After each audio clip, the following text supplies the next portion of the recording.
Recording. And there it is. So we record these just to let you know, we do have people attending on Zoom, and we also record them or people who can't be here this morning, so they can get the information as well. So good morning. I'm Diane Schwartz. I'm the Executive Director for the River District Association. Welcome to Mornings on Main. This is our monthly get together with merchants, and we always try to have representatives from the city of Danville and other people involved in our community to ensure that we're communicating as well as we can together to share new ideas, to do co-ops, to do whatever we need to do to ensure that we are serving you the best way that we can and making our city a wonderful place to do business. So with that, I'm actually want to go around and give everyone just a couple of minutes for introductions. I see some not new faces by any means to the business community, but first time here joining us at Mornings on Main. And so we're actually going to start online, I think. Bill, I don't know if you want to say hello to everybody and introduce yourself if you can hear me. I can. Good morning, everybody. This is Bill Scrania with the City of Danville Parks and Recreation. Always looking forward to what Ryan has to say. As we are. What about you, Mr.? And the camera is right here for those of you that are joining us the first time on the wall. It's pointed here at the table. Ken Gilley, you want to introduce yourself, sir? Sure. Ken Gilley, Director of Community Development for the City of Danville. Thank you, Ken. And Rebecca, is that you that's in there on the screen? You want to introduce yourself? Yeah, I'm here. I'm Rebecca. I'm from Golden Leaf Bistro down on Craighead Street. Oh, wonderful. Thank you so much for being here. And I see Joy is just now ringing in. So Joy, I know you are just coming on. I'll give you a minute and come back to you. We're doing introductions. So I'll come over here to Reverend Walker. Okay, Charles Walker, Mars Cakes. Annette Walker, Mars Cakes. Austin Bunn, I'm the business manager at Ballard Brewing. Perfect. Lisa Carter, photographer by Lisa. Lori Bidgood from Potter's Clayworks. Purple South. And what should we call you? Berkeley. I appreciate that. Josh Lucia Video and Smokestack Theater Company. Rod Tomlinson, Vintages by the Dan. Emily Tomlinson, Me's Burgers and Brews. Maggie Richardson with the Health Collaborative. Linda Puccio with Dry Fork Distillery. And Ryan, we'll come to Ryan because he's got more of an introduction, but I guess we'll let you say hello. Ryan Dodson with the, I'm Assistant City Attorney with the Danville City Attorney's Office. And we just had Adam come on in. Sorry, Adam Jones from the Brick Running Store. Thank you, Adam. And I see Joy Ford. Joy, you want to introduce yourself? If you can hear me. I know you just absolutely. My name is Joy Ford. I'm with Riverfront Real Estate. I was with Wilkins and Company Realtors for 10 years. So our office hasn't changed down here on Bridge Street, but we're representing River District Lofts. Thank you, Joy. And Ross, I see you're online. If you can hear me, would you like to introduce yourself as well? Sure. It's Ross Fickenshire with River District Lofts as well and Ballard Brewing. Thank you so much, Ross. And Shawnee Gaylord, I see you've rang in. I don't know if you can hear me, but feel free to introduce yourself if you can. Morning, everyone. Happy Monday. Shawnee Gaylord Hunter, Director of Community Programs at PATHS. Good to see you all. Thank you. And of course, we have Kirsten, Alyssa, and Will. Kirsten and Will will have an opportunity to speak during the meeting. But Alyssa, would you like to introduce yourself? Sure. My name is Alyssa Turner.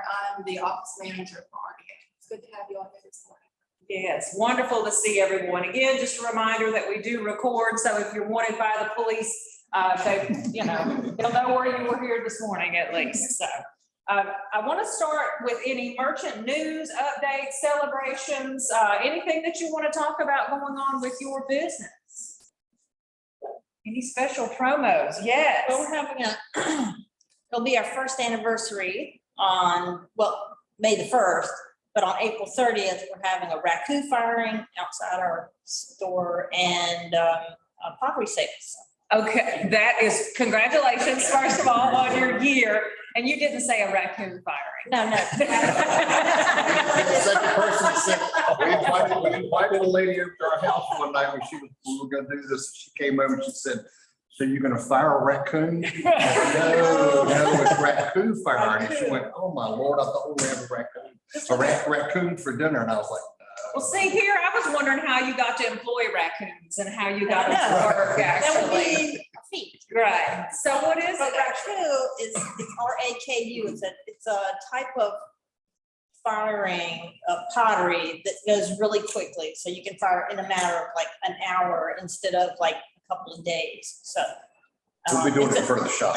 Yeah, it's a Japanese type of firing they've been doing since like the 1300s, so. That is It's exciting. very cool. And where can we learn more if people want to learn more about it? On our Facebook page, I think you have it as an event on our Facebook page, so. Wonderful. A little bit, there's a little bit more. Yes, no, that's, Maybe I can put some more history about it. Anyway, it's very exciting to watch, so. so in Potter's Clay Works on Facebook, if you want to get more information, that sounds like a place to find it, correct? Excellent. Cheryl, we did introductions. You want to introduce yourself? Cheryl Sutherland, Main Street Art Collective beside Miles Cakes. Fabulous. Okay, and I know that we've got some ideas that we're going to talk about towards the end of the meeting. I know there was a golden egg place downtown, and I think we want to talk a little bit about that when we get to the end. But any other celebrations or anything particular? Yes. Just a couple of things. Smokestack has going on Wednesday night. We've got another open improv rehearsal. So if improv is something you're interested in, it is not a performance. It's just a group of people getting together and trying to improv out. This wonders for your social communication skills and things like that. But you may find you doing it more. Very low pressure. That's Wednesday night at 6:30. And then we're about to announce our summer camp for kids, K through 5th, June 13th through the 17th. Those registrations will be open. And if we want to find out about the smokestack schedule, where would we go? Facebook, you can go straight to Eventbrite, anything ticket-wise is on there, and then of course our website, thesmokestack.org. Thesmokestack.org. Wonderful. Any other announcements that anybody, celebrations, anything that you want to talk about, promotions? Well, you need to go downtown and visit all these fine folks all the time, whether they're running a specific promotion or not. We also had a couple of great ribbon cuttings this past week. We welcomed the new owner of Cottontail Wedding and Events, Sharif Radney. If you haven't had a chance to go down and say hello to Sharif, please do. He owns an events company over in Raleigh, Durham area, and now he owns he leases the facility here at Cottontail. So he can meet all of your event needs, either for just a venue or if you actually need an event planner. So make sure you go by and talk to So Sharif. just to talk about, we just hit 10 years last week in downtown River District. And some of the events that we're doing, just as the weather breaks, we had community bike rides on Tuesdays, community trail runs on Tuesdays, community group walks on Wednesdays, and community group runs on Thursdays. Dogs, pets, strollers, everybody's welcome, but get out and enjoy the open outdoors. And this weather. Yes. And now where would we find a schedule for the brick? So every week or every Monday, we do something called the Brick Update, and it will be on our social streams such as Instagram, Twitter, and Facebook. And it's kind of a rundown of what we do every week. So there's the schedule, the times, and everything. Fantastic. Congratulations on your 10 years. Okay, thank you so much. You're welcome. Yes, Cheryl. We do classes most every Saturday, everything from basket weaving to ring making to paint classes. And all of that is on our Facebook page or our website, mainstreetartcollective.com, or Facebook, Main Street Art Collective. Excellent. Thank you for sharing that. We also had another ribbon cutting all about Yanni right down the street, actually just a couple of doors down. And they do all kinds of things there. They do nails, they do lashes, and they also take care of some intimate needs for ladies. It's a kind of a ladies spa. So if you have a chance to go down there and check them out, please do. Any other specific announcement? We have a lot of updates, but I'm going to wait and let my staff talk about, that's not my staff, that's my team. I'm going to let the team talk about most of that when we get to that point. So anything else that they don't touch on, that I will. I don't think Mr. Perry was able to join us this morning, so we were going to move right along to why I know so many of you are here this morning anyway. I'm really happy to introduce Ryan Dodson. He is the Assistant City Attorney, and he is going to talk about the outdoor refreshment area. Is that right, Ryan? Yep. Okay, wonderful. Take it over from here. Okay, well, hey, everyone. I'm sure you heard I'm Ryan Dotson with the City Attorney's Office. I've been invited here today to kind of speak to, I guess, what many of you have heard of, the new outdoor refreshment area. So I intend to give like a real quick explainer of what it is and then open up for questions. I'm sure many of you might have questions. And then just because I know I'm not sure if there's more excitement or concern with this, I just want to let everyone know in advance that nothing immediate has happened yet. So you don't have to worry about anything going forward. The state still has to grant a license, which we're in the process with doing that. So there will be some time for everyone to decide what they want to do and how this works. But I guess just real quick, without going into like the intricacies of state law, Virginia is a state where local governments can only do something if the state passes a law in advance saying they can. Last year, a law was passed saying local governments could have what's called an outdoor refreshment area, or technically it said we can have up to 3. Right now, we're experimenting with 1. But it is permissive, which means the city had to opt in to do it. And that was the ordinance that passed last month, basically seeking to go to the next steps. So we are largely bound by what the state law says. We can't countermand that. So everything we're doing is based off kind of state recommendations. Since it is such a new program, no localities really set up one of these open container zones for a long enough period of time. But at least as far as Danville's plan, I'm sure you saw it's specific to the River District right now. It's the River District boundaries minus some specific government properties within like City Hall and the courthouse, stuff like that. But it's largely, I know all of you represent businesses, but it's mostly targeted at individuals. What it really does is it says an individual who has an open container of alcohol on like a public sidewalk, down at the fountain, basically public rights of way, stuff like that, they can't be prosecuted for like having an open container of alcohol in public, which is a general law. And so there are rules for how this works, spelled out in the law. The main feature of this is it's not like anyone can just drink whatever. It has to be alcohol purchased within the River District from an ABC licensed business. And that would be indicated by, if they have alcohol, it has to be in a disposable cup, I think 16 floral ounces or less, with the logo of a business that has an ABC license within the district. That way it's kind of easy to screen what is and isn't from outside the district. But again, it's largely going to be focused on like city property, rights of way, stuff like that, sidewalks. But where it could have some impact benefits for businesses. If you have an ABC license to do like on-premises distribution of alcohol, you might see an uptick in people who want to consume alcohol because, like, let's say you go to Me's Burgers, you get a beer in a to-go cup, you can walk down to the fountain and you can kind of enjoy that while you sip and drink. That would not be a crime, so you might see a little bit of uptick in patronizing of businesses. Additionally, businesses that don't have an ABC license, things like boutiques or whatever, it's 100% optional. You could choose to allow people to bring in an alcoholic beverage and shop if you wanted to, kind of a sip and shop. It's not required. Nothing in here creates a right for an individual to carry something into your property you don't want. And so that's purely opt-in. If you want that, if you think maybe someone drinking alcohol might be a little bit more easy to part with money, it very well could see an uptick in some shopping instances. But again, it's 100% optional. It's not required. You can still remove anyone for bringing stuff in, for being drunk, rowdy, whatever. Not going to affect any of your rights at all. The goal is to kind of give property owners more rights to basically allow it if they want to, rather than restricting them and forcing them to do anything. But all general ABC license rules, if you're an ABC licensed facility, those are still in place. We're not going to be modifying anything like that. I don't know how many.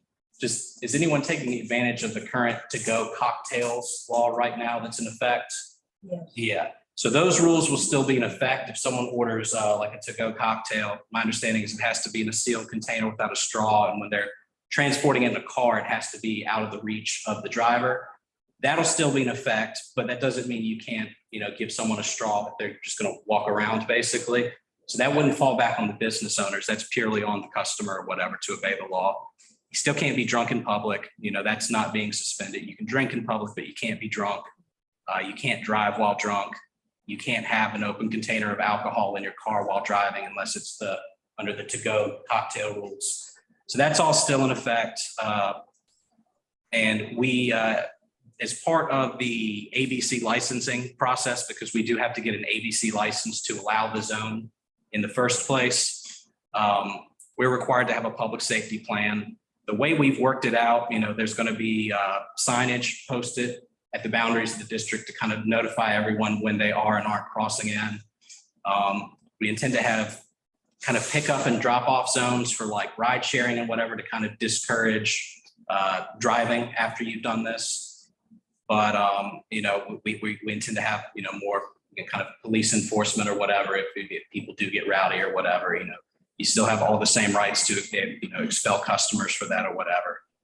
But I think as far as the timing, the intent of council is to have it basically year round, but it closes every night at midnight until 8 o'clock. So I believe we might have some kind of last call like rule in Danville as far as no selling after a certain time period anyway. So we didn't think that would affect like the consumption, too negatively or whatever. But basically we have maps online, and I can get with the district association to kind of make sure y'all have copies, just where isn't and isn't allowed, but it's largely going to be government property. I think that's excluded.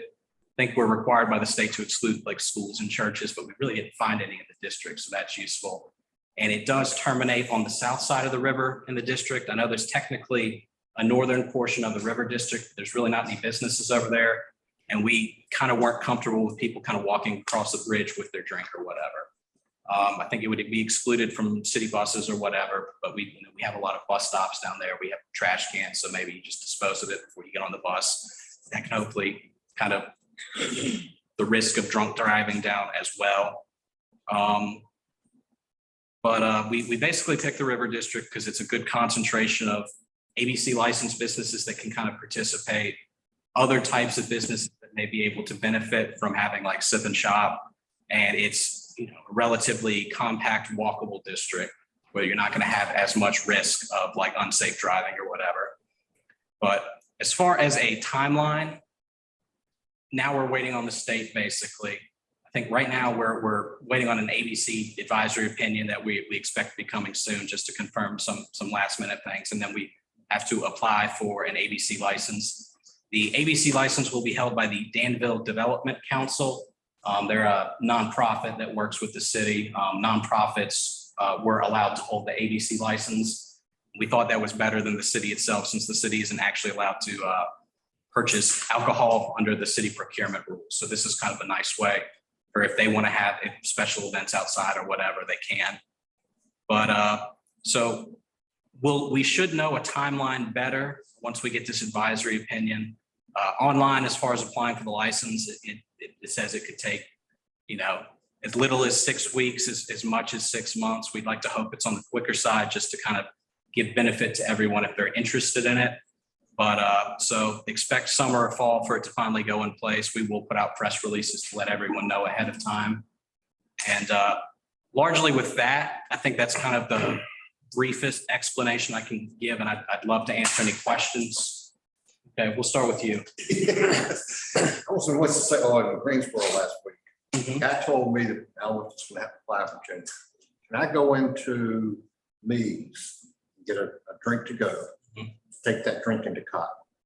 So we don't believe we're modifying anyone's property rights. I believe Cotton in general can prohibit any outside food, period. If they want to prohibit outside drinks as well, I think that's 100% within their rights. That could be one of the rules, because this guy told me in Winston-Salem, you cannot take a drink from Me's into Cotton by one of the rules. I think that should be a. I think the only way that would be, and I'm not an expert on ABC licenses. I don't know if there is a state rule on for, if you have on premises sales and consumption of alcohol. I'm not sure if there's a rule that says you are required to exclude outside alcohol if you sell on premises. That might be there, and that might be controlling anyway, which in any case, you could exclude it under that. But we don't intend to create any right for someone to carry something into your business. We believe that's up to the business itself. So I don't think we would prohibit someone from going, say, from Mies to Cotton, but Cotton certainly could if they want to, you can only consume or Go outside out, right? right. Current ABC law, you have to control your own space, and it is illegal for anyone to bring in outside alcohol to have an open drink inside of another establishment. So much so that even if Austin happened to bring in a Lair Plain bottle and drink it upstairs, the responsibility actually falls on me as opposed to him. We have to control our space as our ABC defined space. Okay.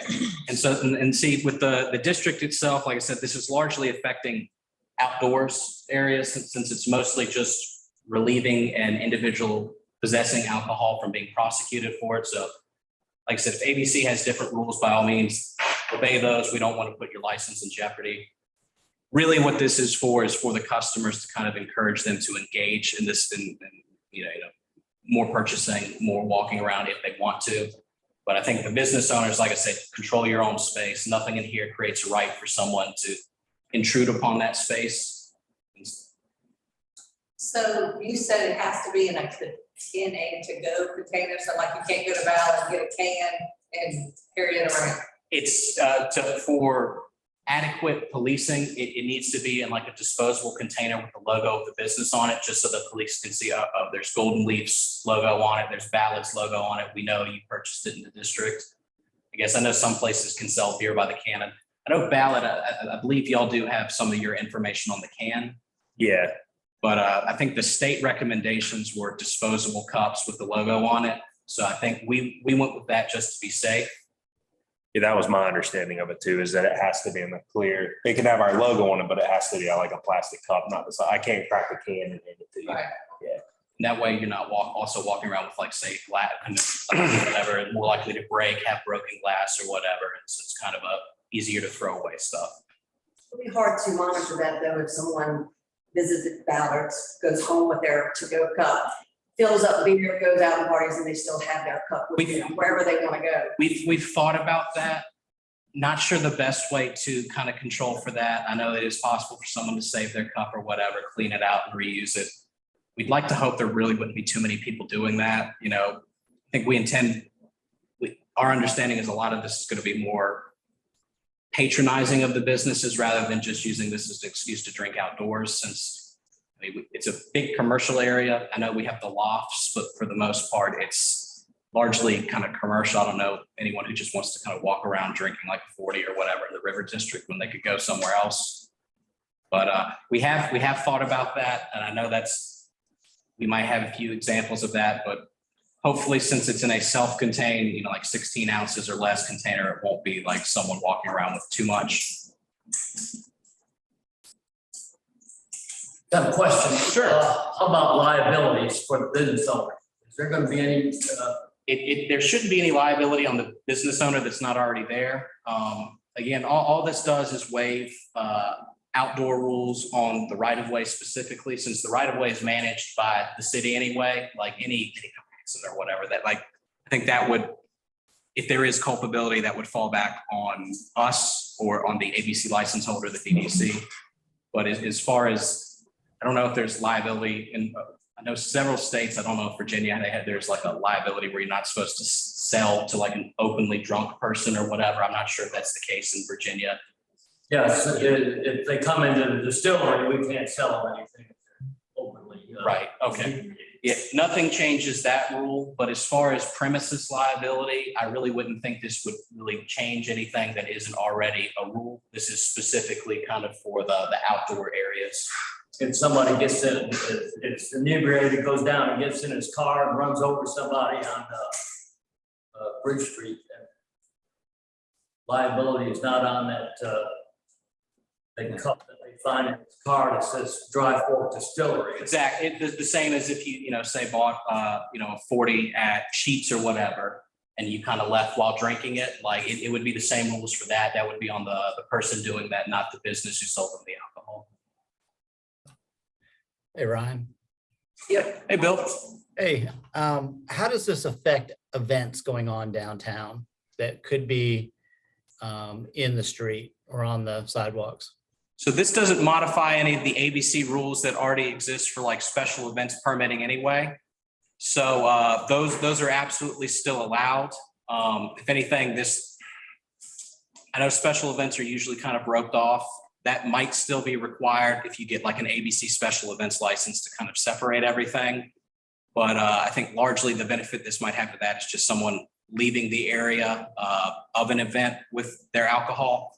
Because I think that involves distribution and either sale or distribution of alcohol in a public place, like out on the sidewalk. This rule is mostly about alcohol that is sold from an ABC licensed on premises licensee. Sure, So- and I guess my question was that, say there's an event that doesn't have alcohol on Bridge Street, people could now carry alcohol into that event. Unless, so I think most outdoor special events, whether there's alcohol or not, you have to get an events permit from the city if you're operating the road or sidewalk or whatever. There's nothing that says we can't make as a requirement, like not allowing drunk people into the event area itself if we wanted to exclude them from, like a dry celebration where maybe they're kids and we don't want people walking around openly drinking.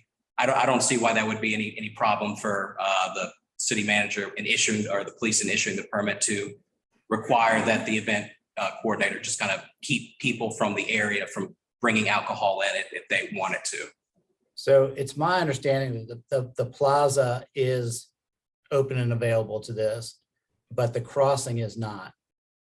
So the crossing is not generally open to it.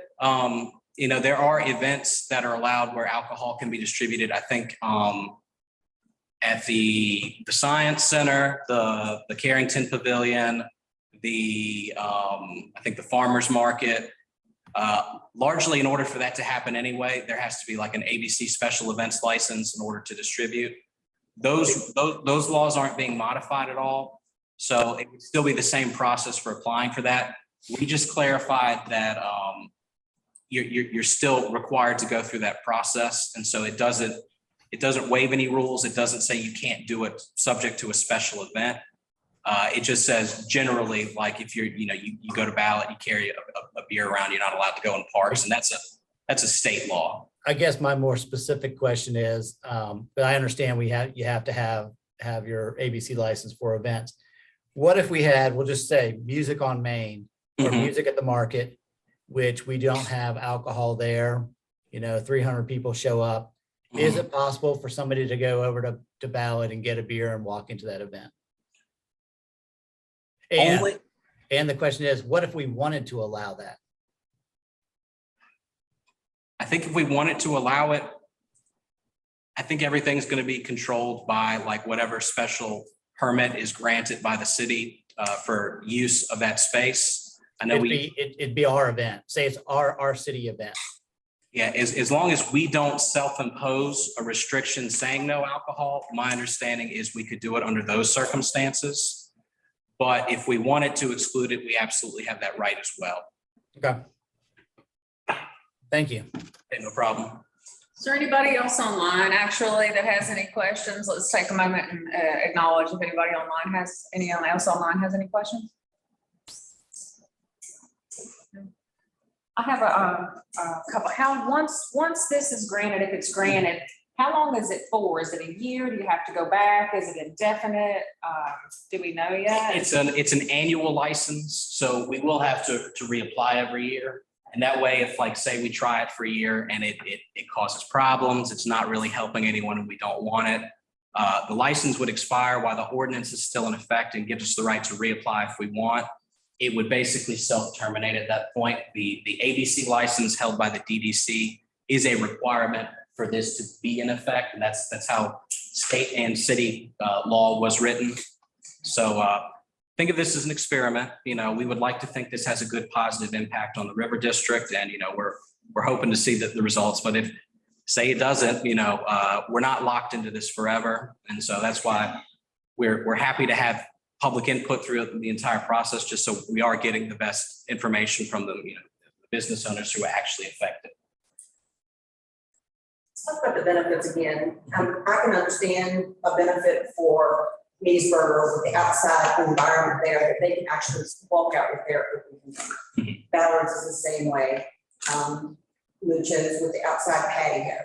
I understand those, and you know, even Grizzly Hatchet House, the outside environment.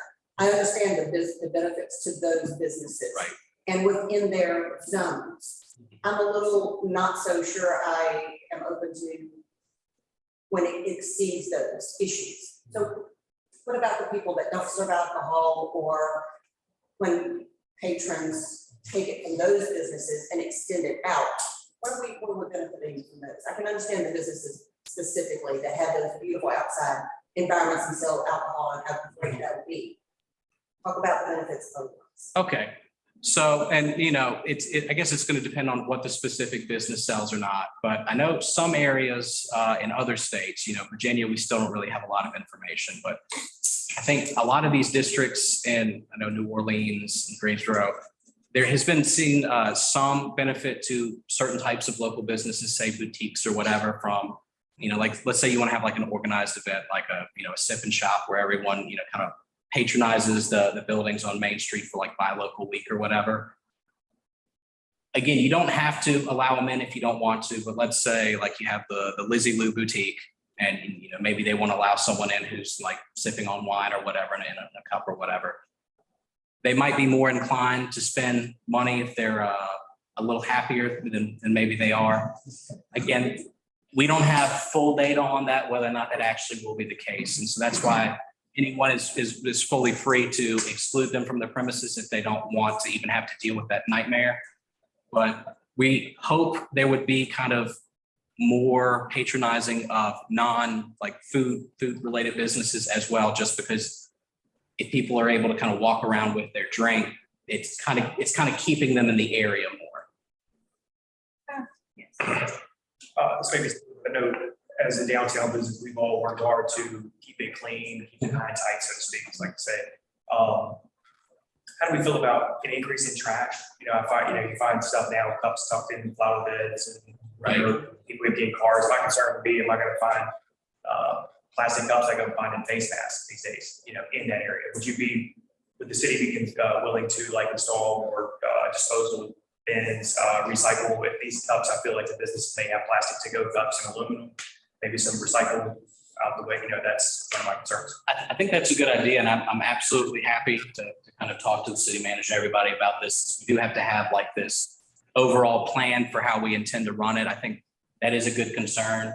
I know one of the reasons we excluded them from the city buses is because we knew bus stops mostly have trash cans next to them. So it's kind of a convenient place to dispose of your cup when you're getting on. But I certainly agree with you. We don't want an increase in trash, you know, that does make the area look bad. And so I think that is a good idea. I can kind of gauge how many we might need. If we see like concentrations in certain areas, certainly we could probably add more at that point. And general rules on littering are still going to be in effect, and Public Works is still going to be able to respond to other people dumping trash in the right of way. But I do appreciate your concern. The River District is frankly beautiful. I know we don't want to see that spoiled with more litter. Good point, though. Piggybacking on that, you can't make people throw things away. Last Monday, I picked up 2 handfuls just on my block. I don't know how this can be enforced, but it would be wonderful if the city manager's office or whatever could get on top of the inmates, get in touch with the sheriff's department, and let them actually pick up trash instead of just walk the sidewalks. Right. They do not pick things up from the flower beds. They do not pick things up from the curb. I literally watched them walk down and not do anything. And I actually spoke to one of the little yellow truck people, this was about a year ago, but I decided that was pretty stupid. You could get your hat down or something. But anyways, coming from a right. And so what I'll do, I'm going to talk to the division director over at Public Works, who's kind of overseeing this, and see if I can get him to kind of commit to ramping up, kind of cleaning up all the time, regardless of this whole drinking situation. Right. Well, and I'm going to jump on top of that. If there's a way, without incurring additional costs, that we could talk about paper or definitely recycling, the thought of all of this excessive plastic being generated is hits me hard personally. And so I'm sorry, didn't mean to cut you off, but I had to get that out there. Everybody that has a business on Main Street, and I'll probably get my head handed to me for this.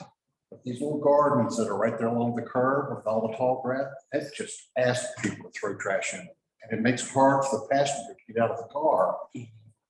Whoever had that great idea of putting all those things in, it looks nice, but all it does is invite people to throw trash in. So we did Segway tours. I can't tell you how many times I would have to clean out inside of there. I was trying to keep the people from out of town. They'd come and leave Danville going, it's a dump. Because it's in front of yours and all the shops, they get out of the car, they just toss it in there thinking, well, so I suggest maybe the city ought to try to think about taking those out and making that a smaller footprint for the trees instead of this big. And I'm happy to bring that up as well. I know took some people on a Saturday one time down to the home sign, and it was a little embarrassing how much trash was down there. So I do see it as well. I know our goal is to kind of eliminate that, but those little gardens on the sidewalk, my personal opinion, they need to be shrunk down a lot. And it's hard to be accessible when you can't get out of your car because there's like right grass everywhere. Right, just to kind of reiterate, River District are not people that are, right, it doesn't matter where you are, if you're in wherever, whatever state, people are just lazy, don't get the trash can. My thoughts was just if we could get more bins, a few recycle that, at least they can get it close. If they'll get it close, we'll pick it up, right, honestly. But and it's just to get more options to toss it in the can. I think in addition to more bins, I do agree with the kind of more frequent kind of looking for problems downtown, since I don't want to exclude other parts of the city, but in a lot of ways, the River District is kind of the crown jewel of Danville at this point. And so I do think it's important to kind of keep it looking nice and everything. So I really do appreciate these concerns. And so that's why, I intend to kind of see if we can get people more. Bus stop benches definitely need a bin right beside the bench. Back again, when we were doing tours, the bin would be 10 feet away from the bench. I can't tell you how many times I'd come up to a bench and all of the trash would be right there. The trash cans from me to him. People that are already lazy aren't going to walk that distance. So the trash, they'll leave it right there on the bench or beside it. And I mentioned, let's get trash cans by the bench. I'm sure we've all seen, at grocery stores, how even when you're 2 spaces away from a car corral, it's kind of like I guess you can call it the tragedy of the commons, where you don't have strict enforcement. Some people are just going to do what's best for them that hurts everybody else. Right. But definitely at the bus stops, I think that's a good idea, just because we already kind of control that area as far as like the real estate. So it makes sense that we could do that. One more question related to that. Oh, you're fine. You mentioned New Orleans, you mentioned Greensboro as far as this program. Do you have any idea how they contain their trash disposal in those areas? So it's different in each location. My understanding in New Orleans is they don't have the disposable cup rule, mostly just because Bourbon Street is Bourbon Street, and it's kind of like a kitsch thing to have the glass. But I can look into Greensboro to see how they try to enforce it.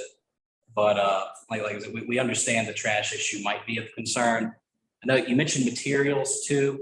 As written, I think what was recommended by the state was disposable cups, paper, plastic, or similar disposable containers. So if you wanted to cut out plastic or whatever, it's not saying you're bound to use that. So if there's a way to do recycling, recycled material, that could work. I know a lot of places are kind of opting for paper straws, stuff like that when you can get it. So it's written broadly enough that like kind of the material of the cup is dealer's choice. We don't want to lock anyone into using something that's going to sit in landfill if they feel bad about that. And so that's why we kind of wrote it broad enough to kind of include a bunch of different types of packaging, just because we don't know where the future goes. If it's not too onerous on the business to use paper cost-wise, you're also maybe eliminating some of that concern that the cup is going to be reused repeatedly from people who take it home and then bring it back and just fill it up with whatever they want, because eventually that cup is going to break down. But I don't want it to be onerous, of course, on our businesses either. Would they be allowed to take alcohol on the Riverwalk, or is that going to be an area that's not going to be allowed? So there's no definite definition of park under state or city law right now. So the general rule at the state level is no drinking in parks. You know, usually if you have like a roped off event, that's kind of where that rule gets waived because ABC is overseeing the specific event. And so the outdoor refreshment area, like as the state wrote it, it's largely focused at right of way, roads, sidewalks, the plaza, places like that aren't cleanly classified as parks. And so we wrote in the ordinance that parks and trails, you couldn't do it unless you had a separate license. I guess my understanding is if you wanted to say have a special event like you normally would in a park where it's roped off and ABC licenses, you could hypothetically have it on the Riverwalk Trail there. But generally speaking, I don't think it's just going to authorize anyone to kind of walk down by the trail with a drink. Generally, if there's not an event going on in that area. Additional, yes, Josh. So my question, but, so all of us are gonna be in the know, how are you planning to educate the public? So I'm not sure how many of you follow River City TV on Facebook, but I know we've been in contact with the public information officers for the city.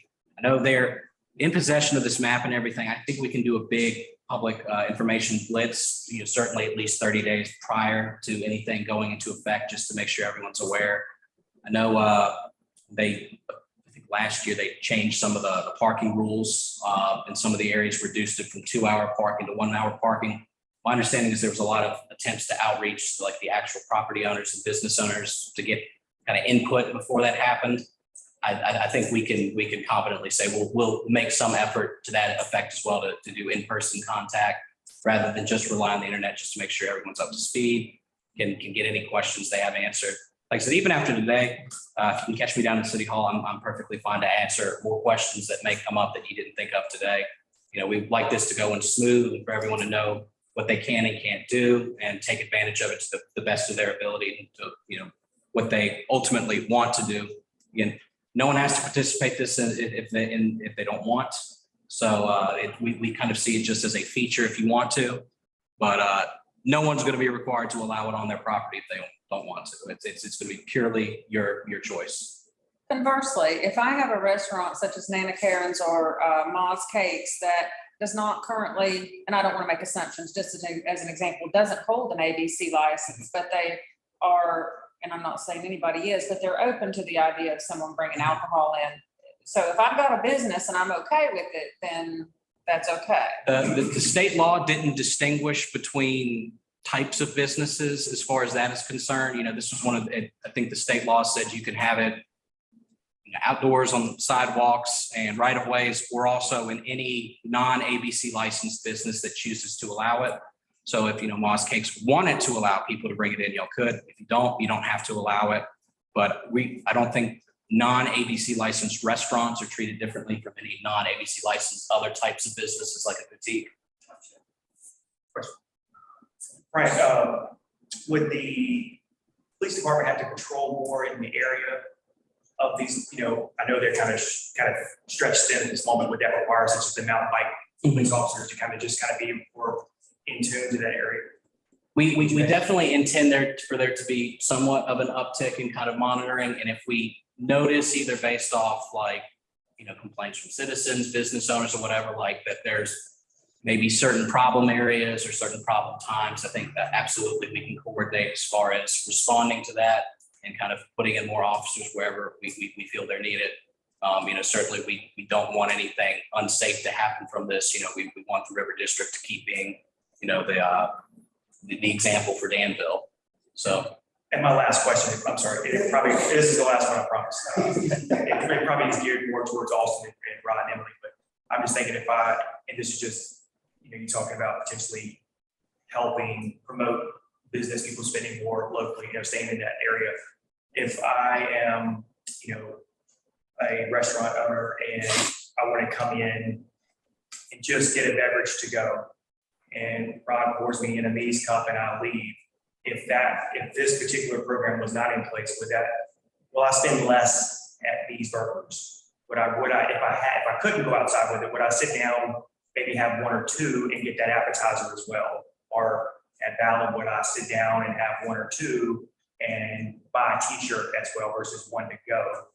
And I'm just curious what maybe Rod or also would think about that as far as just, I know you're kind of sharing the wealth, hey, I'll give one to go, that person's gone on to the next establishment. I was just curious. And I guess that would depend on kind of the specific customer in place.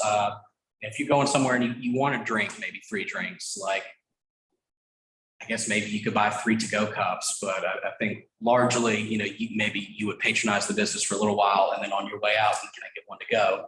So you might get an extra one that way, but I can see what you're saying. And that was just it was just playing devil's advocate of, hey, would they sit down and get a burger and fries? And maybe you're right. I didn't think about maybe having that, sit down, have that burger and fries, have a beverage, and then I'm gonna go ahead to ballot. Let me get one to go, walk down there with it. Do you have to buy food to buy alcohol? To get it?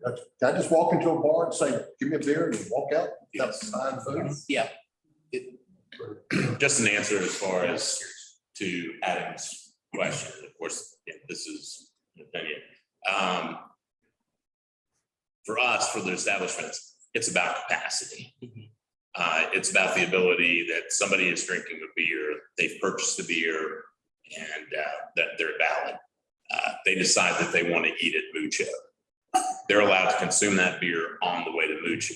Whether or not they buy a beer at Mucho, since they've just drank a beer, or they just go ahead and get food, it does allow them to go ahead and make that turn. For me's, although let's just say the same thing, somebody wanted to go listen to music at Golden Leaf afterwards, and they leave with a cup. The biggest thing for us is it is expanded our waiting area. Okay. That's for us what we think will be the largest benefit. If you come down and there's a 45-minute wait at Knees, but you're able to go ahead and purchase as far as a beer and go out and wait in the most beautiful waiting room by the fountain, or as far as in that area, for us it's a capacity issue.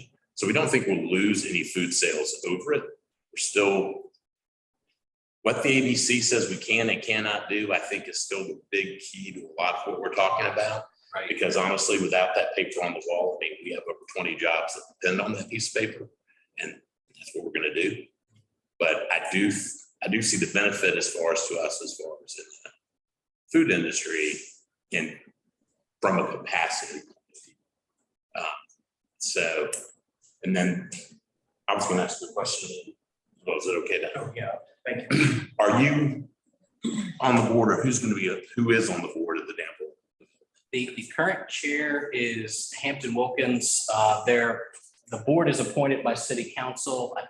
I don't know the full list off the top of my head, but it's buy-in. It's mostly city people. I believe there are a few county people, since it's kind of like an area redevelopment organization. They're a nonprofit that is kind of created by the city to kind of, I guess you could say, promote like development as far as like business growth and stuff. They've partnered in some areas with the city as far as like sponsoring events or whatever. I know they're not bound by our restrictions on purchasing alcohol. So I guess hypothetically, if we need to wine and dine like a business prospect, that would kind of be the one that's where the council kind of comes into effect. But they're going to be a passive license holder. My understanding is they're not going to do anything themselves with it.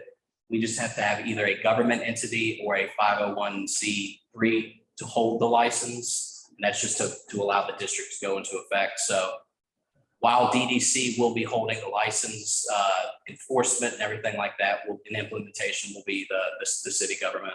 Who will be having that conversation with the ABC as far as on the specifics of what we're actually allowed to do? I am the one who has to apply for the license on their behalf. Because there are, and maybe this could be a separate meeting, there are a lot of very specific questions. The ABC operates not only in something that tells you what you can't do, but if the ABC guidelines do not say you can do something, you're not allowed to do it. It operates as far as both ways by design. There are specific questions about as far as the cups, whether or not we can go ahead and have as far as on the cups, all of the different businesses on logos on one cup in the district to help to cut down the cost. For example, if we just bought enough to go ahead and take care of our place, which may just be a couple of hundred, that cost can range anywhere from 36 to 41 cents for a cup. Whereas if somebody buys 5,000, it's now 8 cents. So there's just but we don't know if that's legal or not. It And just that's- says as far as the logo. So there's some questions that maybe just as far as the ABC permit holders would have before that conference is held, or be in on it with Chuck or Carl or whoever. Because we have had a fair amount of discussions with our local ABC agent. I actually will bring that up with him because that is an interesting concept I don't think we thought of. But like I said, we're waiting on an advisory opinion. He instructed us to kind of write just so that we can clarify a few things. And we intend to attach that along with the ordinance when we apply for the ABC license. But like I said, we do intend to be in contact with ABC through the entire process, kind of make sure this goes off without a hitch. But just to reemphasize, nothing here is suspending like the ABC rules on like the individual on premises license holders. So we're not going to make you do anything that ABC won't let you do or tell you to do something that ABC says you can't do. So just keep doing what you're doing normally with that. And I think this is mostly just for, like you said, kind of the cups being available if you want to participate in that. Have y'all been in touch with anybody from Greensboro to see what worked for them or what didn't work for them so that y'all can So use that information? our zoning guy has been in touch with Greensboro, I believe, once. I can get some of his feed, find out what he found out from them. We've talked a lot with Manassas, Virginia. They are doing something similar, although theirs is not year-round like we are intending, but I think theirs is every weekend. It's good to learn from somebody that's got it in place. So Right. you don't have to suffer that. It did help, we shared kind of draft ordinances back and forth to make sure we kind of all had our bases covered based off kind of what localities we're doing. Since this is technically still the first year in which you can do it, we don't have a lot of that information yet, but we do kind of want to implement best practices wherever we can. And I believe as written, it also gives the city manager kind of authority to make regulations like based off this information that don't require going back to city council.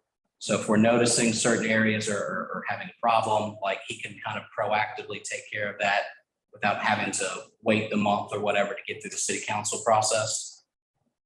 And real quick, I know just kind of you were discussing like the larger waiting area. I think another thing we had talked about too is like maybe people live in the lofts.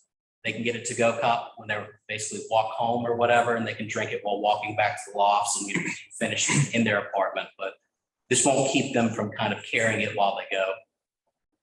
Lisa, did you have another question? I think I'll retract it. I love the idea for the restaurants and the events that serve alcohol. I didn't know if there's some guy, but I don't like the idea of people just walking up and down Main Street or the walking trail or places like that with beverages. I didn't know if there's a medium ground for that, like to extend it so that the businesses benefit from it.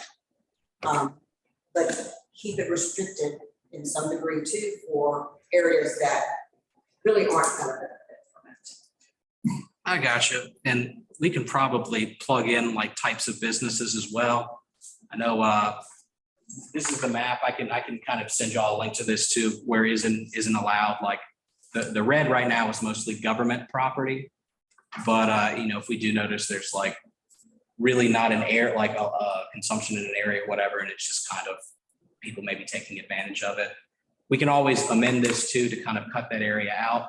We sort of went with the existing river district boundaries just to kind of not confuse people as to where and where they cannot do it, since that's like a known boundary that's been in place for a while. But so there's nothing saying that we're locked in with these rules forever if we notice there's a need for changes or whatever. And that's why we're going to depend on y'all. Y'all are front line on this, and we're absolutely happy to get any feedback you have, positive or negative, and then hopefully we can apply that in the best way possible.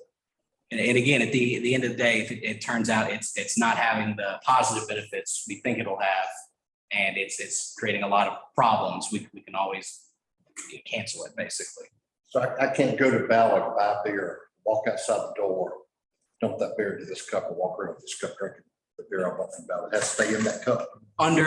So you would not be exempt from the ban on drinking in public in that circumstance. And so that's, again, it falls back on the individual customer, but really what this does, again, it's waiving the criminal penalties for having an open container of alcohol in public. But it's gotta be in that cup. It's for identification purpose, it has to be in the type, basically disposable cup with the logo on it so that we know we can presume it came from the district. If I can jump in just real quick, because our situation, excuse me, allergies are killing me.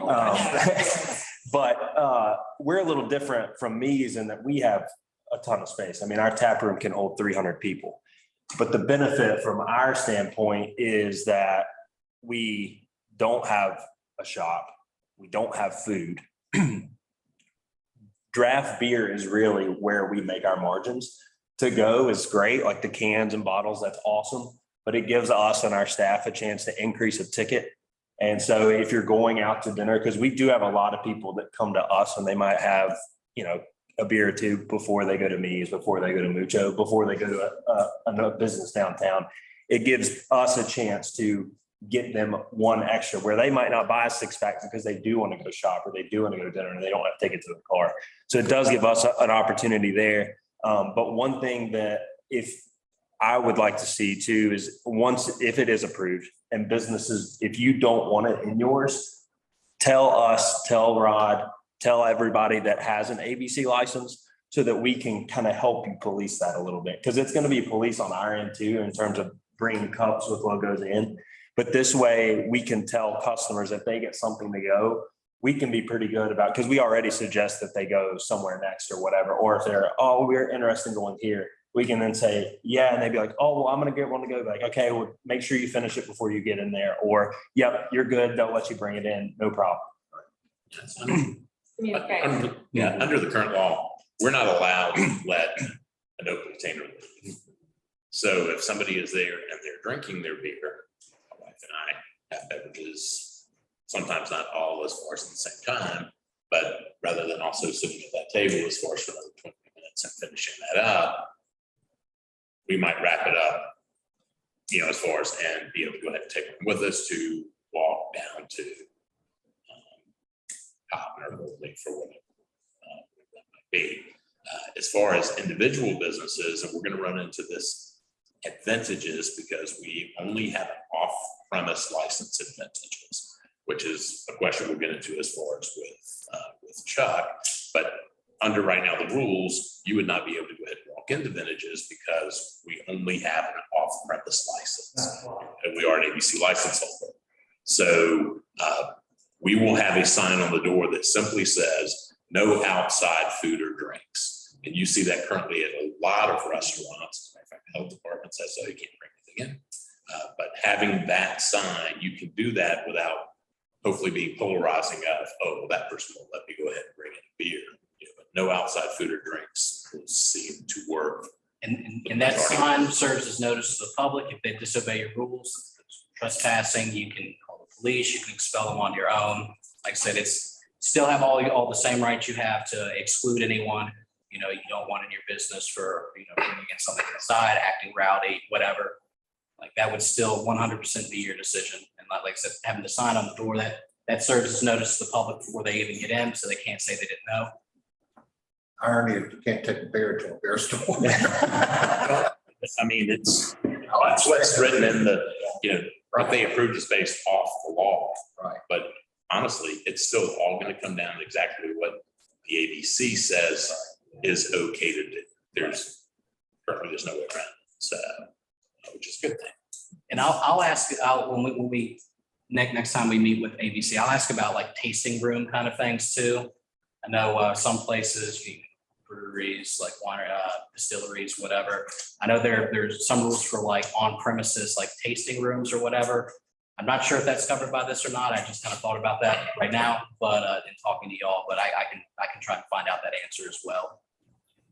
So I'm going to go ahead now and wrap this up unless there's any burning questions online. But Ryan, if somebody needs to get in touch with you in the interim until we have another session, what is the best way to get in touch with you? Let me pull my business card out now. I'll read off my email address. And we'll follow up too. Yeah, I have all of your emails because you RSVP, so I can send out the map, contacts, all that good stuff. So my best way to reach me, just because I work at City Hall, but I'm constantly walking across the building, the different departments. My email is DODSOCR@danvilleva.gov. Again, it's DODSOCR@danvilleva.gov. So I'll be happy to get back to you with any questions you have. So the more informed y'all are, the better off I think we all are as far as getting this standards we want, making sure nothing bad happens. So I'm always happy to answer questions. We want everyone to kind of know what's happening, and we do intend to reach out again prior to the district actually going into effect. Like I said, we should have a better time frame on that after we get this advisory opinion to meet with our ABC agent again. But ultimately, when it gets phased in again, it's going to be dependent on ABC. You know, they can be quick sometimes, they can be slow sometimes. I know that's sort of out of our control right now, but we intend to have the best application possible when we send it in the first time, so that hopefully we don't have to reapply or make changes before they grant it or not. Wonderful. Thank you again, Ryan, for coming and talking with us about this morning. I know there was a lot of questions. Hopefully some have been answered. I know it's engendered more questions and it'll engender more questions. And let's just keep communication open. Of course, we're always your partner here for communication. So even though we're not particularly the license holder, it doesn't mean that we're not going to communicate between merchants and to the public just as strongly about this as we do everything else. So a lot is about communication. So I appreciate that. Before we go on to Will on programs and services, anyone online have any last comments or questions? I see Mr. Perry from Office of Economic Development, Project Manager. Thank you for joining us. Okay, well, I'm going to turn it over to Will. Any updates and programs and services that you'd like to discuss? Yeah, hey everyone, my name's Will, Programs and Services Manager here at RDA. No real updates. I know we're running up on our time this morning, so just quickly, mention we help manage the Dream Launch program for the River District. So we had our pitch competition this last Tuesday. So just a shout out to everyone who pitched and came forward. Everyone did an excellent job. So we completed the pitch part, and we will announce the awardees on May 12th live. So we're looking forward to that and letting the community know who successfully will receive a grant through that program. And then otherwise, we have an event tonight, but Kirsten, I'll let you talk about it. She's done all the work to help coordinate it. In the North Main community for some of the work, we're beginning to think about expanding into that neighborhood. So that's the only other thing on my end. But thank you all again for coming out this morning. Kirsten, go right ahead. Sure. Sorry, I've got a frog in my throat. Yeah, so we have an event this evening on North Main Street. So I don't know if you've probably heard some buzz, but RDA is going to be able to expand some of the programming that we do to that business district, and it goes from Riverside to Thomas Street. I think it's the corridor identified. So we're just having a meet and greet mixer event tonight on the little plaza across from the Lazy Bee. And Uncle Al will be there with hot dogs and ice cream. We'll have some activities. It's just a chance for residents, business owners, property owners up there, anyone who's a North Main enthusiast to come chat with us, learn about their district association, learn about how to be involved. And yeah, very simple, relaxed, get together. So if you're interested and you'd like to. Thank you. We'll be providing, Uncle Al will have the hot dogs and ice cream, but those will be on RDA. We'll have some cornhole up there. We'll have some sidewalk chalk for the kids to be able to draw and tell us, talk a little bit about ideas that you may have. Primarily, this is a relationship building opportunity, an opportunity to get to tell people a little bit about who we are, and anybody that has interest in participating as we move forward and developing plans and working with a consulting group to look at short, medium, longer term plans, branding, things like that. Come on up. So we're excited. We'll be expanding our facade program to North Main area. We will be, of course, eventually working with Dream Launch grantees. Right now, they all go in the district. Eventually, we'll begin to start placing Dream Launch grantees up as we move through North Main. And we are excited, and I know they didn't know I was going to do this. We're going to be launching a new program, actually, talking about it tonight. It's part of our entrepreneurship efforts. There's this idea that entrepreneurship is very and it's true, you have to have a business plan and you have to have everything, you have to have capital, you have to have all these things. But before you even get to that point, you have to have an idea. And sometimes people don't realize that even if they're just got great ideas and they don't intend to do them, that's a starting place. And then some folks don't realize, hey, this great idea I have actually could be a business someday. So we're taking what used to be a poetry slam, if you've heard of that, where people have about 3 minutes to come and do poetry in a competitive environment, but a very open and welcoming environment. It's the same thing. It's called Startup Slam. And it's ideation, it's pure ideation. So we'll be having, the first one will be at Lazy Bee at the end of June. And basically you buy a ticket for $10. You'll receive a soup and a roll and a beverage and the opportunity to get up on stage for 3 minutes and tell us your great idea. You could be 6 years old, 60 years old, 106 years old, it doesn't matter. And you'll have 3 minutes to share your great idea. Well, at the end of the designated time, everyone in the room will vote, and whatever great idea got the most votes, that person walks away with all the ticket money from the door for the night. No obligation whatsoever. And so it's just, we'll be doing it quarterly. It's just a way for to start growing even more entrepreneurship and realize that it's just a great business idea is accessible to anyone. And hopefully we'll start seeding more and more and more entrepreneurs in our community. So we're really excited. We'll be launching that again. That'll be happening at the Lazy Bee in North Union, and more information to come. We still do run our facade program. Want to give a shout out to that. If you're interested, make sure you get with Will. We are trying to get more funding to continue on with our Get Boosted grant program. Several of you have had the opportunity to take advantage of that. So hopefully we'll be fortunate enough to be refunded through a grant through DHCD and Office of Economic Development, so more to come on that. And then I do want to delve into just for a second, Kirsten is already busy planning Christmas on the Plaza. And we have been doing the Home for the Holidays with Lucia video. We started Home for the Holidays because we were all in quarantine and couldn't do Christmas on the Plaza. And it was a way for us to try to connect with the community and one another, even though we were apart. So the first year was a 2-hour production, Lord help us all. The next year was 6 shorter 10 to 15 minute productions through the season. That's great and wonderful, but stuff happens year round and not just at the holiday time. I think we're getting a good enough reputation in the district where people are realizing to come down during the holidays for sure. We'll keep doing our gift guide. But we're talking with Lucia Video. We're now going to go to a once a month production. And so that way we'll be partnering with River City TV, and we'll do a short 10 to 15 minutes, I think it is that right? Yes. So that way we can highlight you all year long and not just at the holidays. So we'll be talking about community events and various business interviews and getting out the word about things like this that we're talking about when the time comes, about the rules and regulations with the entertainment district. But we're always open to ideas. So if you have any, please let us know. And speaking of ideas, I want to actually go ahead and ask Reverend Walker and your lovely friends from Miles Cakes to talk about your golden egg promotion that you just did, and see what other people might want to participate. Good morning, everybody. Good to be here for the first time.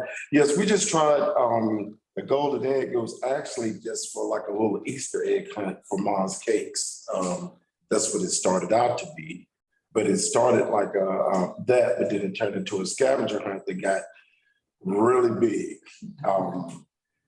really big. So we had people though that were coming to us saying, man, it was amazing meeting people from the River District that we didn't know, we had never met. We saw buildings, we saw businesses that we didn't know existed. It was just fun. Somebody contacted us, so we came down on a Sunday afternoon and Main Street was flooded with people looking for the egg. We had the egg hidden at Mucho's for about a month. It was on the bar in plain sight. Of course, people didn't see it because they were looking everywhere for the egg, but they kind of got the rules mixed up. Somebody that wasn't there when we started ended up, somebody that worked at Mucho's, her daughter had found the egg, which disqualified. that situation, but you still want to get the little girl cake or whatever it is, but it was $100 prize for that egg. What we're trying to do moving forward is partner with other businesses in the area because it got people out and walking. They were just walking. It was a lot of foot traffic. Our patio was full of people. I don't know where they thought the egg was on the patio, but they just looked at the patio.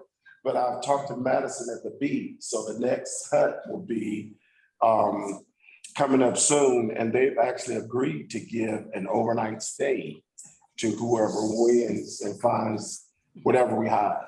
You know, so we were thinking like Mother's Day, maybe a rose, or like doing, you know, Thanksgiving or Christmas, just something to get everybody connected. And we found ourselves talking to people that we didn't know, businesses or whatever it is, and wanted to see if anybody else wanted to partner. And we give riddles, and really hard riddles. But the riddles are to, if you partner with the scavenger hunt, there'll be a kind of getting people focused on your business. We'll come and try to find out some information about what you do, the foundation of your business, and the riddles will include that. But we won't necessarily hide it at your business or wherever it is, because that's the first place they're gonna look, but that's gonna bring them to your business, because that's what happened. Now that they know that it was at Mujo's, people are gonna be thinking the next one is inside, which it won't be, it'll be outside. But that was just kind of an idea. People ask why do we close so early on Saturdays, because we have a forthgoing idea of Mars after hours. And we've tried this and it works. But we plan on having like karaoke, speed dating, sipping paint. Speed dating, did you say speed dating? Yeah. Sorry.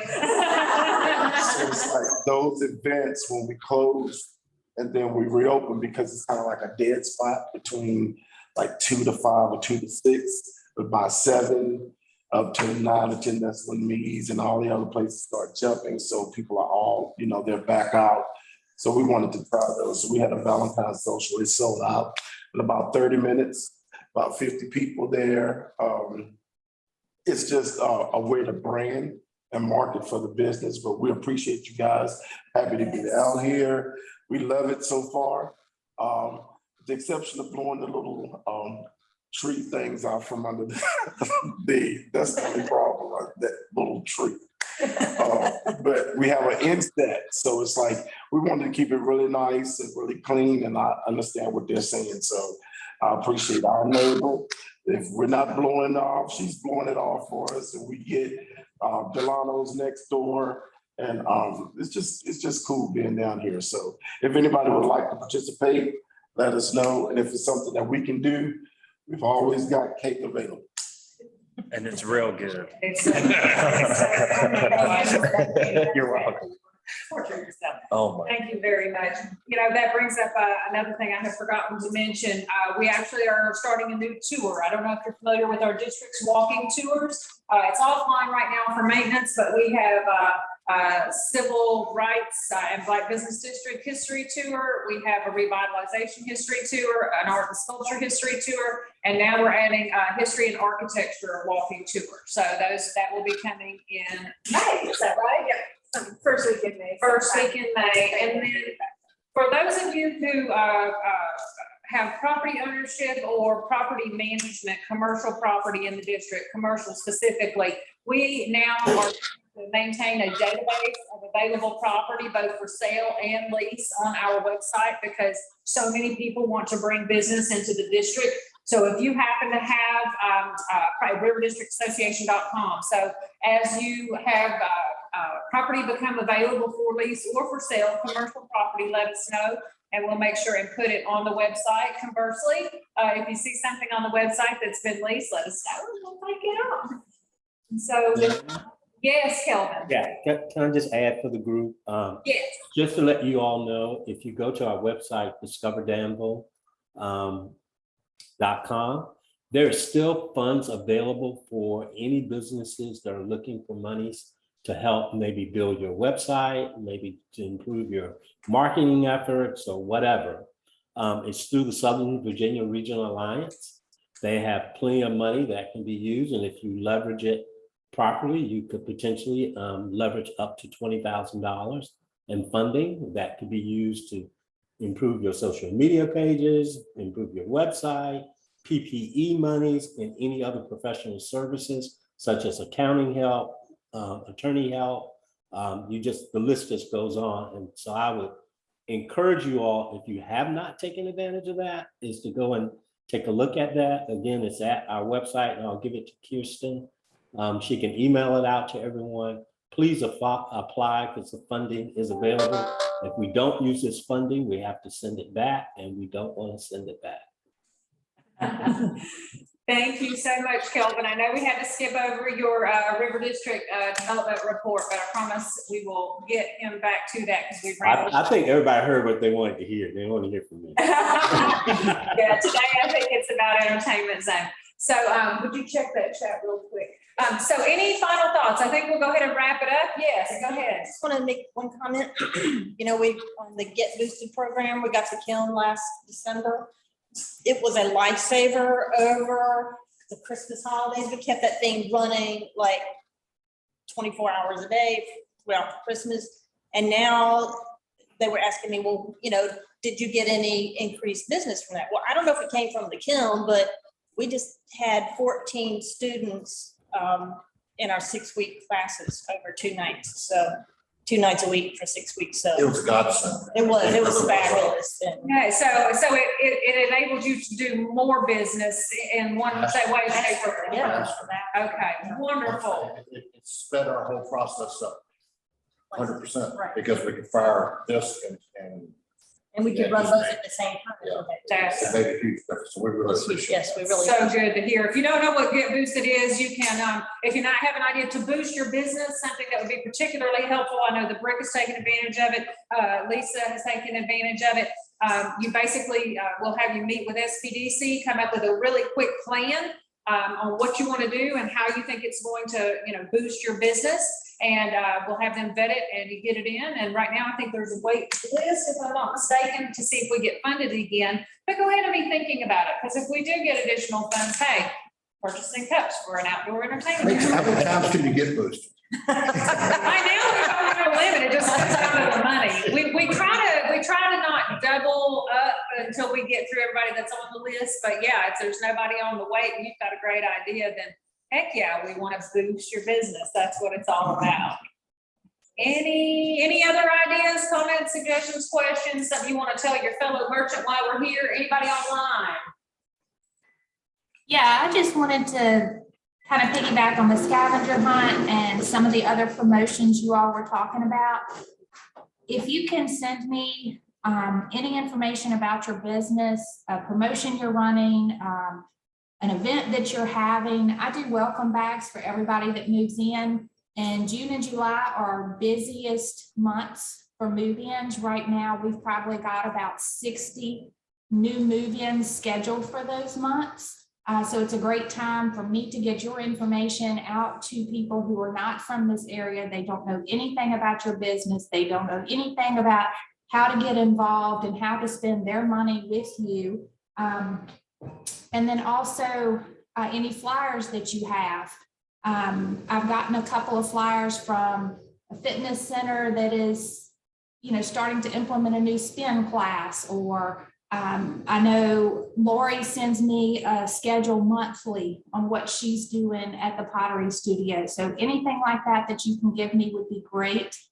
Most of you probably have my email address. If not, you can get that from Diana, or just let me know. I'll put it in the chat as well. But I would love anything that I can give out. I'm your connection to about 300 units. There are more than one occupant in a lot of these, so they're all here within walking distance to where you are. Perfect. Thank you, Joy. And that's Joy Ford again, as a reminder. She is leasing agent for many of the properties downtown, so she's a great connect to the residents. If you know anybody's got a dog walking service, I'm sure lots of people have pets downtown, probably want to know about that. But menus, I can only imagine, Joy, the amount of information that would be helpful. If you're moving to a new town, think about it. You know, what would you want to know? Especially somewhere here like the River District, where you can work, play, and live happily. So, anything else for the good of the order, as they say, before we sign off? Yes. Just real quick about the videos, the first one's coming out in July, so be thinking about stuff you're doing in July, or maybe the first week of August, since it'll kind of fit in there, but whatever that may be, a run, a class, live music, special event. Be thinking about that now so we can get it in there. It may not be a feature story, but we'll at least have a calendar. Okay, here's all the things happening. So the idea is to just let people go to this one video and say, oh, wow, I can do all these things this Saturday. So, It's the River District Rundown. I think I just figured out a title. there you go. So, yeah, and which is typically how that happens. So, yeah, so the River District Rundown once a month. Be happy to share anything. Yes, Bill. Food truck rodeo, is that still on for June? I believe so. Yeah. That is not organized through our offices, but we Yes. promote it, so yes, okay, yes. The answer would be yes, it sounds like. Yeah, that's a good one for you, though. Yeah, we're gonna give out some. Well, hopefully it started by then, right, Ryan? Yeah, okay, excellent. And I have like 1.5 answers to questions that I've looked into just in my materials. For anyone who asked about the police patrols, the city council ordinance, which included the public safety plan, it does specify that the police shall regularly patrol the designated outdoor refreshment area to monitor for compliance. While what regular patrols means is a little vague, that is like a clear guidance from city council passing the law that there should be patrols of that area. So I think that kind of takes a priority as far as allocating everything. And as far as the common cups we were kind of talking about, still going to clarify with ABC because it hasn't been approved yet, but it appears Abingdon, which is one of the areas looking at that, they wanted to have a district-wide cup for theirs that has the participating businesses on it. So that is, someone is asking that question as well. ABC can say no, and we don't know what the answer is yet, but at least this kind of boosts the argument that that might be something we can do. And so I'll find out more. Like I said, I don't want y'all to do anything to get in trouble with ABC. So that's why we'll clarify with them first. But that does seem like that could be a possibility to maybe push prices down on these cups. That's why they're scratched the head. Real quick, Yeah. we've been having a lot of success at the brewery with having people come in and do pop-up shops. And we always want to work with you guys. Food, cakes too. We have people love, I mean, cake and beer is pretty good. So, but so if you're ever interested in doing anything with us, we've done runs with the brick before. We do a pottery within Potters. And if it can't be at Ballot, it needs to be airspace. We can work on a way that we can make it work. So. And this, what this is for, is so that you can find ways to cross promote with one another. Well, not the only thing it's for, obviously, but you know, hopefully this will be, these meetings give birthplace to good ideas that you can follow up on and implement. Of course, if we can ever help with that, I hope you all know that that's exactly what we're here for, and that's what we want to do. So. I tell you, Bella's been really good with It's been us. great, yeah. It's worked out real well. And listen, we're grateful for every single person who takes the investment and puts it into Danville as a whole, but specifically in the River District, because it's a big circle. You know, people aren't just going to go to one place, or maybe they do to start with, but then they come down behind a golden egg and they find 4 of their new favorite businesses. So let's work together and continue to find ways to get people in the district. And with that, I think that's it for this month. Thank you, guys. Big round of applause. Let us know if there's anything we can do. Thank you for attending online. We appreciate you. And So we give up the little token. They're asking for magnets. Our students are asking for magnets. We